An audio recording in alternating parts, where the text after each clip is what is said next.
മക്കയിലെ സുന്ദരനായ അബ്ദുൽ മുത്തലിബിന്റെ മകനായ അബ്ദുല്ലാഹിയുടെ സുമുഖിയായ ഭാര്യ ആമിന റളിയല്ലാഹു തആല അൻഹയുടെ ഗർഭാശയത്തിൽ പിറവിയെടുത്ത് അവിടെ നിന്ന് ജനിക്കപ്പെട്ട് അനാഥനായി ജനിക്കപ്പെട്ടു.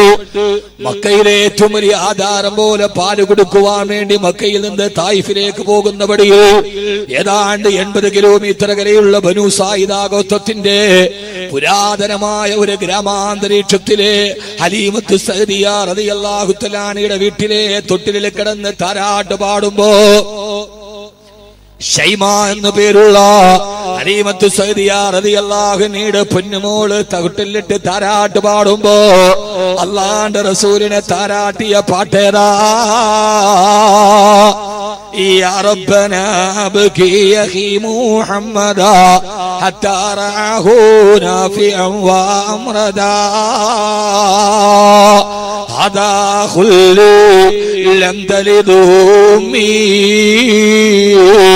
എന്റെ ഉമ്മ പ്രസവിച്ചില്ലെങ്കിലും സഹോദരനെ പോലെ എന്നോട് ചേർന്ന് നിന്ന മുത്തേണ്ട് തൊട്ടിലെ താരാട്ട് പാടുമ്പോ ഷൈമാന്റെ ചുണ്ടുകളിലൂടെ അപദാനങ്ങൾ പാടി പുകഴ്ത്തപ്പെട്ട ലോകത്തിന്റെ മുത്തേ, ആദർശത്തിന്റെ സത്തേ, യാ ഹബീബ് നൂറെ മുജസ്സം, യാ ഹബീബ് നൂറെ മുഅല്ലം, ഹബീബായ നബിയോ, ആദരവായ പ്രവാചകൻ നബി മുഹമ്മദ് മുസ്തഫ സല്ലല്ലാഹു അലൈഹി വസല്ലമയുടെ സലാത്തുകൾ ചുണ്ടിൽ നിന്ന് മാറി പോകരുത്.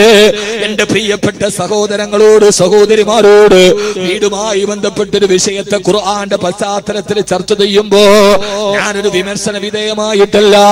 നമ്മുടെ ജീവിതത്തിലെ തിരുത്തലുകൾ ഉണ്ടാകാൻ ഖുർആന്റെ ആയത്തുകൾ പറയുമ്പോ ഞാനൊരു പണ്ഡിതനായതുകൊണ്ടോ പാണ്ഡിത്യ ഗരിമ അവകാശപ്പെട്ടിട്ടല്ല. ഞാൻ നിങ്ങളെപ്പോലൊരു പണ്ഡിതനല്ല.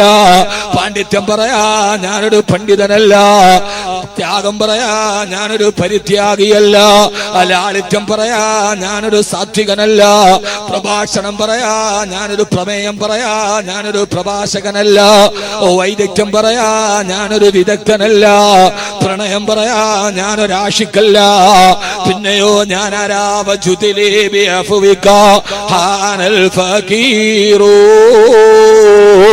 അറിവില്ല ബാലാരിട്ടതകൾ തീർന്നിട്ടില്ല.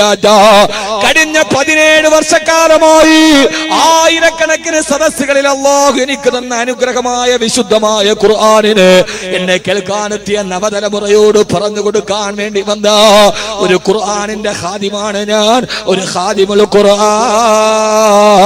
അല്ലാഹു ആ സേവനങ്ങളെ സ്വീകരിക്കുമാറാകട്ടെ. എന്നെ കേൾക്കാൻ എത്തിയ പ്രിയപ്പെട്ട സഹോദരങ്ങളോട് സഹോദരിമാരോട് ലക്ഷങ്ങൾ മുടക്കൂ 1000 തൂണുകൾ കൊണ്ട് നമ്മുടെ വീടുകളെ നമ്മൾ താങ്ങി നിർത്തുമ്പോ ആ വീടിനെ താങ്ങി നിർത്തേണ്ട യഥാർത്ഥ തൂണ് നമുക്ക് നഷ്ടപ്പെട്ടു പോകരുത്. ആദരവായ പ്രവാചകൻ നബി മുഹമ്മദ് മുസ്തഫ സല്ലല്ലാഹു അലൈഹി വസല്ലമ പറയുകയാ, അല്ലാഹു സുബ്ഹാനഹു വ തആല ഒരു മനുഷ്യന് നൽകുന്ന ഏറ്റവും വലിയ അനുഗ്രഹം തഖ്വല്ലാഹ്, അല്ലാഹുവിനോടുള്ള തഖ്വയാ. ഒരു മനുഷ്യന് എത്രത്തോളം തഖ്വ അല്ലാഹു കൊടുത്തു, ആ തഖ്വയാണ് ഒരു മനുഷ്യന് അല്ലാഹു കൊടുക്കുന്ന വലിയ അനുഗ്രഹം. പക്ഷേ അല്ലാഹു കൊടുക്കുന്ന അനുഗ്രഹത്തിലെ തഖ്വ കടിഞ്ഞാൽ, ഒരു പുരുഷൻ അല്ലാഹു കൊടുക്കുന്ന ഏറ്റവും വലിയ അനുഗ്രഹം തഖ്വ കടിഞ്ഞാൽ, അൽ മർഅത്തു സ്വാലിഹാ, അൽ മർഅത്തു സ്വാലിഹാ, ഒരു സച്ചരിതയായ ഭാര്യയെ കൊടുക്കല. തഖ്വ കടിഞ്ഞാൽ അല്ലാഹു നൽകുന്ന ഏറ്റവും വലിയ അനുഗ്രഹം ഒരു ഉത്തമയായ ഭാര്യയെ കിട്ടല.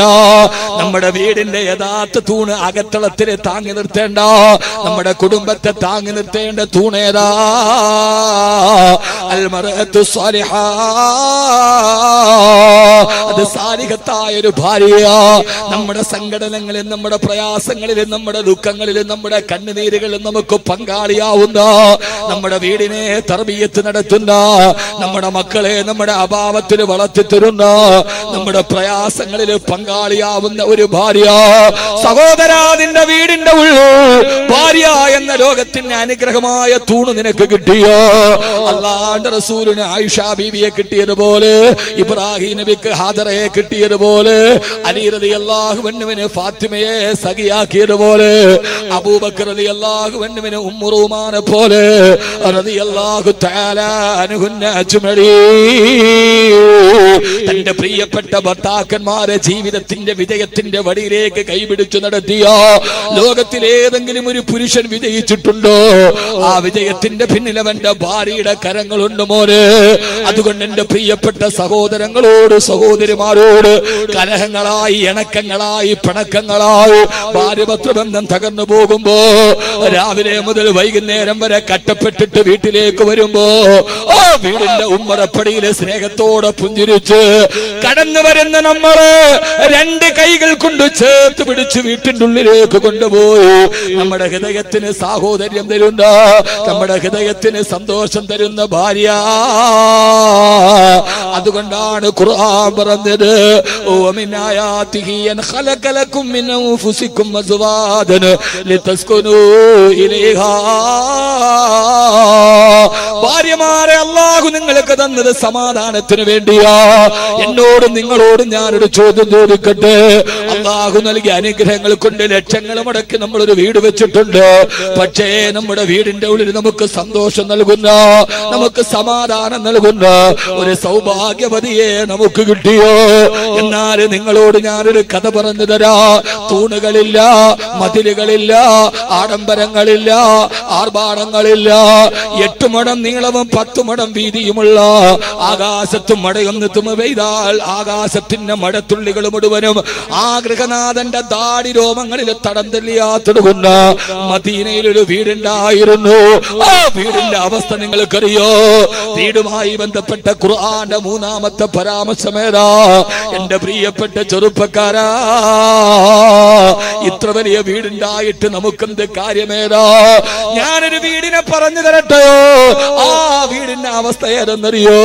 24,000 സ്ക്വയർ ഫീറ്റ് വിസ്തീർണമുള്ള ബെഡ്റൂമിലാണ് തമിഴ്നാടിന്റെ മുഖ്യമന്ത്രി ജയലളിതയുടെ കിടപ്പുമുറി. 24,000 ചതുരശ്ര മീറ്റർ, 24,000 സ്ക്വയർ ഫീറ്റ് വലിപ്പമുള്ള കിടപ്പുമുറിയിൽ കിടന്ന ഭരണാധികാരിയുടെ കഥ കണ്ടവരോട് ലോകത്തിന്റെ ഭരണാധികാരി പേർഷ്യ അടക്കമുള്ള ലക്ഷക്കണക്കിന് കിലോമീറ്റർ വിസ്തൃതമായ മദീന ലോകത്തിന്റെ രാജാധികാരി അല്ലാഹുവിന്റെ റസൂല് കിടന്നിറങ്ങിയ കിടപ്പുമുറിയേറാ 8 മടം നീളമുള്ള 10 മടം വീതിയുള്ള ആ വീടിന്റെ പൊക്കം നിങ്ങൾക്കറിയണോ? മഹാനായ ഹസൻ ബസ്രി റളിയല്ലാഹു അൻഹു അല്ലാഹുവിന്റെ റസൂലിന്റെ വീട്ടിൽ ജീവിച്ച ആളാ. ഹസൻ ബസ്രി റളിയല്ലാഹു അൻഹു പറയാ, ഹബീബായ നബി തങ്ങളുടെ വീട്ടിൽ നിൽക്കുമ്പോ എന്റെ ഉപ്പയെങ്ങാനും കയ്യിൽ പിടിച്ചിട്ട് എന്നെ ഒന്ന് പൊന്തിച്ചിരുന്നെങ്കിൽ എന്റെ തല പോയി ഹബീബായ മുത്തു മുസ്തഫാന്റെ വീടിന്റെ ചുമരിൽ തട്ടുമായിരുന്നു. ഒരു കുഞ്ഞിനെ കയ്യിലെടുത്തിട്ട് മേലോട്ട് പൊന്തിച്ചാൽ ആ കുഞ്ഞിന്റെ തല പോയി മച്ചിൽ മുട്ടുന്ന രീതിയിൽ പൊക്കം കുറഞ്ഞ വീടാണ്. ആ വീടിനെ കുറിച്ച് നിങ്ങൾക്കറിയോ? ആ വീടിനെ കുറിച്ചിട്ടാണ് അല്ലാഹുവിന്റെ ഖുർആനിൽ സൂറത്തുണ്ടായത്. ചെറുപ്പക്കാരാ, ഖുർആനിലെ 114 അധ്യായത്തില് ഒരധ്യായത്തിന് അല്ലാഹു പേര് വെച്ചത് സൂറത്തുൽ ഹുജറാത്ത്. ഹുജറാത്ത് എന്ന് പറഞ്ഞാൽ മുറികൾ എന്ന അർത്ഥം. എന്റെ പൊന്നുമോനെ, നമ്മുടെ കിടപ്പറയിൽ ഭാര്യയുമായി പിണങ്ങിയിട്ട് എത്ര രാത്രികൾ, നമ്മുടെ കിടപ്പറയിൽ നടന്ന വഴക്കുകൾ എത്ര, നമ്മുടെ കിടപ്പറയിൽ വീണ കണ്ണുനീരുകൾ എത്ര. എന്നാ നിനക്കൊരു കിടപ്പറ ഞാൻ പരിചയപ്പെടുത്തി തരട്ടെയോ? സൂറത്തുൽ ഹുജറാത്ത്. ഒരു നേരത്തെ ഭക്ഷണം കഴിക്കാറില്ലാതെ 3 മാസം പട്ടിണി കിടന്നിട്ട് വിഷം നെട്ടിയ വയറുമായിട്ടൊരു ഭാര്യയും ഭർത്താവും നിങ്ങളുടെ വിശപ്പ് സഹിച്ചിട്ടു ശരീരത്തോട് കെട്ടിപ്പിടിച്ച് കിടന്ന റൂമുണ്ടല്ലോ, ബെഡ്റൂം ഉണ്ടല്ലോ. ആ ബെഡ്റൂമിനെയാണ് ഖുർആനിൽ അല്ലാഹു പേര് വെച്ച് പറഞ്ഞത്, ഇന്നല്ലദീന യുനാദൂനക മിൻ വറാഇൽ ഹുജറാത്ത്. ആ റൂമിന്റെ പുറകിൽ ഇരുന്നിട്ട് അങ്ങേ വിളിക്കുന്നവരില്ല നബിയേ. പൊന്നുമോളെ, കാസർഗോഡ് കേൾക്കുന്ന പൊന്നുമോള്, ഭർത്താവിന്റെ കൂടെ നിന്നിട്ട് ആ വീടിന്റെ പ്ലാനുകൾ നീ തയ്യാറാക്കുമ്പോ പൊന്നുമോളെ, നിനക്കും കാസർഗോഡ് വീടില്ലേ, നിനക്കും ബേക്കൽ വീടില്ലേ? എന്നാൽ ഞാനൊരു പെണ്ണിന്റെ സൗഭാഗ്യത്തെ പറയട്ടെയോ, 3 മാസം ഒരു നേരത്തെ ഭക്ഷണം കഴിക്കാറില്ലാതെ കാരൊക്കെ വെള്ളത്തിലിട്ടിട്ട് ആ വെള്ളം കുടിച്ചിട്ടാണ് ഞാൻ എന്റെ ഭർത്താവിനോടൊത്ത് ജീവിച്ചതെന്ന് പറഞ്ഞ ആയിഷ റളിയല്ലാഹു തആലയുടെ വീടുണ്ടല്ലോ, ആ വീടാണ് ലോകത്തിന്റെ സ്വർഗമെന്നറിയപ്പെട്ടത്. മാബൈന ബൈതി വ മിൻബരി റൗളത്തും മിൻ റിയാലിൽ ജന്ന. ലക്ഷക്കണക്കിന് ആഷിഖീങ്ങൾ കടന്നു വരുന്ന അല്ലാഹുവിന്റെ റസൂലിനോടുള്ള അതിരട്ട അനുരാഗം കൊണ്ട് കവിൾത്തടത്തിലൂടെ കണ്ണുനീര് തടം തല്ലിയാത്തൊടുക്കുന്ന ഈ ഭൂമിയിൽ ഒരു സ്വർഗമുണ്ടത്രേ. അത് നൈനിറ്റാളല്ല, അത് ചിറാപുഞ്ചിയല്ല, അത് ലോസ് ആഞ്ചലസ് അല്ല, അത് ഹിമവാതം പെയ്യൊടുക്കുന്ന കാശ്മീരിന്റെ തീരങ്ങളല്ല. ഈ ഭൂമിയിൽ ഒരു സ്വർഗമുണ്ടെന്നോ ബ്രൂണേ സുൽത്താനടക്കം മദീനയിലെ ഈത്തപ്പഴ കച്ചവടക്കാരൻ പോലും 2 റക്അത്ത് നിസ്കരിക്കാൻ പാതിരാവിന് ക്യൂ നിൽക്കുന്ന ഒരു സ്ഥലമുണ്ട്. ആ സ്ഥലമാരുടെ സ്ഥലമാണ് അല്ലാഹുവിന്റെ റസൂൽ ഈ ദുനിയാവിലെ സ്വർഗമെന്ന് പറഞ്ഞ ഞാൻ നിങ്ങളെ 2 റക്അത്ത് നിസ്കരിക്കാൻ 10,000 മുടക്കിയിട്ട് പോകുന്ന ആ കൊച്ചു സ്ഥലമേതാ? ആ സ്ഥലമാരുടെ സ്ഥലമെന്നറിയപ്പെങ്ങള്, അതാണ് ആയിഷ റളിയല്ലാഹു അൻഹയുടെ വീട്. മാബൈന ബൈത്തി, എന്റെ വീടെന്ന് പറഞ്ഞാൽ അത് ബൈത്തു ആയിഷ. ആയിഷ റളിയല്ലാഹു അൻഹയുടെ വീടാണ്. ഒരു ദിവസം പോലും ഭക്ഷണം നിറച്ചു കഴിയാത്ത പട്ടിണിയായിരുന്നു ആ വീട്ടിലെ ആ പെണ്ണിനോ. എന്നിട്ട് പോലും ആ വീട് ലോക ചരിത്രത്തിന്റെ സ്മാരകമായി മാറൂ. ആ വീട്ടിലെ അവസ്ഥ നിങ്ങൾക്കറിയോ? ആയിഷ ബീവി റളിയല്ലാഹു തആല പറയുന്നുണ്ട്, എനിക്ക് പറയാനേറെയുണ്ട്, ഇതിന്റെ ഇടയിൽ നിങ്ങൾ വളരെ ശ്രദ്ധിക്കണേ, ശ്രദ്ധ മാറിപ്പോകരുത്. ആ വീട്ടിലെ പെണ്ണ് പറയുകയോ, അവസാനം എന്റെ ഭർത്താവ് മരിക്കുന്ന നേരത്ത് എന്റെ മടിയിൽ തലവെച്ചാണ് കിടക്കുന്നത്. സക്കറാത്തിന്റെ വേദന എത്തിയപ്പോ എന്നോട് പറഞ്ഞു, ആയിഷ പല്ല് തേക്കണം ആയിഷ. ഞാൻ എന്റെ ഭർത്താവിന് പല്ല് തേച്ചു കൊടുത്തു. ഒരാറാക്കിന്റെ കമ്പെടുത്തിട്ട് എന്റെ വായിൽ വെച്ചിട്ട് കടിച്ചു മൃദുലമാക്കി. ആ മൃദുലമാക്കിയ കമ്പ് കൊണ്ടെടുത്ത് കൈകൊണ്ട് എന്റെ ഭർത്താവിന്റെ കവിളണയിരുത്തുണ്ട്.